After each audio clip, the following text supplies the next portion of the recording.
नमस्ते। आज की इस चर्चा में हम बुद्ध की एक ऐसी शिक्षा को समझने की कोशिश करेंगे जो आप यकीन मानिए हजारों साल पुरानी होकर भी आज की इस डिजिटल दुनिया के लिए ही बनी लगती है। ये एक तरह की गाइड है कि इतनी सारी इन्फॉर्मेशन के शोर में सच को कैसे पहचानें और सही मायनों में अपने विचारों के मालिक कैसे बने। तो चलिए इस सफर की शुरुआत करते हैं। देखिए, इस एक लाइन में ही बुद्ध का पूरा संदेश छुपा है। ये सिर्फ एक सलाह नहीं है, बल्कि हमारी सोच पर एक सीधा सवाल है। ये हमें एक पल रुककर खुद से पूछने पर मजबूर करता है कि जिन बातों को हम सच मानते आए हैं, क्या उन्हें कभी परखा है या बस यूं ही मान लिया है। तो बुद्ध अपने संदेश की शुरुआत करते हैं कुछ चेतावनियों के साथ। वो हमें उन अदृश्य जालों के बारे में बताते हैं जिनमें हम सब जाने अनजाने रोजाना फंसते हैं। ये ऐसे जाल हैं जो हमें सोचने से रोकते हैं और हमें दूसरों की राय का गुलाम बना देते हैं। चलिए एक एक करके इन जालों को पहचानते हैं। पहला और शायद सबसे आम जाल है परंपरा का। मतलब ये तो हमेशा से ऐसा ही होता आया है। बुद्ध कहते हैं कि किसी विचार का बस पुराना हो जाना उसे सही साबित नहीं करता। ये हमें एक तरह से चुनौती देता है कि हम उन सभी रीति रिवाजों और मान्यताओं पर सवाल उठाएं जिन्हें हम सिर्फ इसलिए मानते हैं क्योंकि हमारे बड़े भी मानते थे। सच को उम्र से नहीं, तर्क से परखा जाना चाहिए। दूसरा जाल है लोकप्रिय राय का, जिसे हम आम भाषा में भेड़ चाल भी कह सकते हैं। आज के सोशल मीडिया के जमाने में तो ये जाल और भी ज्यादा खतरनाक हो गया है। कोई चीज जरा सी ट्रेंड करने लगती है और उसे सच मान लिया जाता है। लेकिन बुद्ध हमें याद दिलाते हैं कि सच कोई पॉपुलैरिटी कॉन्टेस्ट नहीं है। बिल्कुल हो सकता है कि पूरी की पूरी भीड़ गलत दिशा में जा रही हो। अब तीसरी चेतावनी है धर्म ग्रंथों के अंधे अधिकार को लेकर। बुद्ध का ये संदेश उस जमाने में बहुत क्रांतिकारी था कि किसी बात को सिर्फ इसलिए मत मानो क्योंकि वो किसी पवित्र किताब में लिखी है। देखिए, इसका मतलब ग्रंथों का अपमान करना बिल्कुल नहीं है, बल्कि उन्हें अपनी समझ और विवेक की कसौटी पर परखना है। ज्ञान कागज पर नहीं, अनुभव और तर्क में बसता है।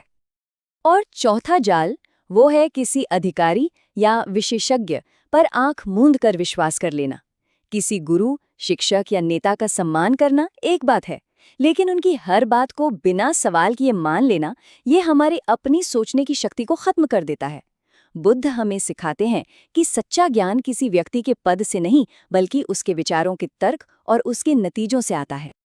तो हमने वो सारे जाल देख लिए जिनसे हमें बचना है। परंपरा, भीड़, धर्मग्रंथ, बड़े बुजुर्ग। अगर इन सब पर आंख बंद करके भरोसा नहीं करना है तो फिर सही क्या है? और यहीं से बुद्ध का संदेश एक नया मोड़ लेता है। वो हमें चेतावनियों से निकालकर समाधान की ओर ले जाते हैं। चलिए अब उस समाधान की ओर बढ़ते हैं जो बुद्ध ने हमें दिया।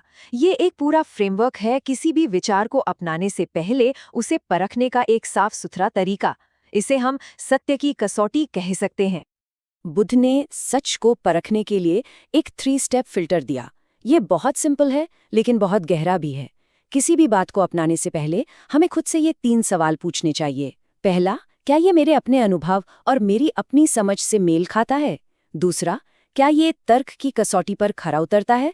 और तीसरा, जो शायद सबसे जरूरी है, क्या ये सिर्फ मेरे लिए नहीं बल्कि मेरे और दूसरों के, मतलब सभी के भले के लिए है? तो जब कोई इस तरह से सोचना शुरू कर देता है तो इसका नतीजा क्या होता है?